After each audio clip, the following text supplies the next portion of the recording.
Ferrari's Sebastian Vettel endured another listless weekend where he finished outside the top 10, despite teammate Charles Leclerc managing to nurse home his car in 4th place. Vettel was especially unhappy over the radio and in post-race press talks. F1 experts have now weighed in.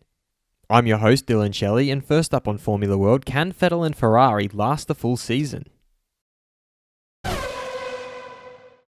Former F1 driver turned commentator Martin Brundle began by looking at the events during the 70th anniversary Grand Prix surrounding Vettel. Seb Vettel was out of the points after clipping the curb and spinning in turn 1, and then being thoroughly dissatisfied with his team on strategy thereafter. He accused them on the radio of messing up, seemingly forgetting that his spin put him down to last, although at the time he thought he'd been hit from behind. He then explained what would have happened if 2020 was a regular season unaffected by the virus. If this were a normal length season, I'd say his messy divorce with Ferrari would never make it to the final races, and it might still be a challenge. He never looked a top 10 runner at either of the two Silverstone events and currently sits 13th in the championship. F1's managing director Ross Brawn has some suggestions on how to deal with this situation. It was another difficult weekend for Sebastian. When I met these situations in my career, I'd sit down with the driver one-to-one and understand what the issues are. Then you look at bringing people into the discussion, engineers, etc., that are going to be helpful to improve things. It's going to be a measure of Sebastian and the team how they deal with the rest of the season. He signed off by suggesting that it's up to Ferrari to make the most out of the situation. They clearly have a very frustrated driver, and they need to find ways of keeping it together for the rest of the year for the interests of both of them. They need to try to turn a lose-lose into a win-win. Fast feed. The limit of the car is not the limit of Max Verstappen, which is why he reminds Ross Brawn of Michael Schumacher in many ways.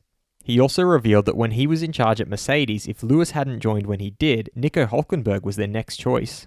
He further added that he has always respected Nico enormously as a driver. He's a very strong driver who should be in Formula 1. Mercedes chief race engineer Andrew Chauvelin thinks that they know what sort of temperatures that blistering will occur at, and so that wasn't news to them. Instead, what was news to them was they're kind of at the very, very worst end of that problem, while Red Bull appears to be at the very best end of that spectrum. Mercedes driver Valtteri Bottas added to that by saying it looks like Red Bull racing is very strong when it's hot. AlphaTauri team principal Franz Tost has accepted that they clearly made a mistake strategy-wise as they called Pierre Gasly in too early for his first pit stop. Former F1 world champion Jacques Villeneuve feels that Mercedes ruined Bottas's race while he was much faster than Lewis. This weekend's race was all about pure strategy, judged to perfection by Red Bull and Max Verstappen, thinks Pirelli boss Mario Isola.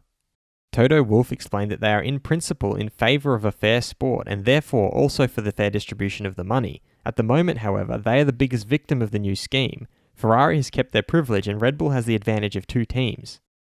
Ferrari team principal Mattia Binotto reiterated that they are not sacrificing Seb and that they saw with the times that it would have made no difference for stopping him earlier or later. And Renault's Esteban Ocon is not shy of fighting with the bigger boys, so it's very positive. It's going to be an interesting season. If Nico Hülkenberg went to Mercedes instead of Lewis, would he and the team have seen similar success to what they have now? Head over to my community page to vote in the poll and let me know what you think in the comments. And if you like this video, feel free to subscribe and check out my others for all the latest in the world of Formula 1.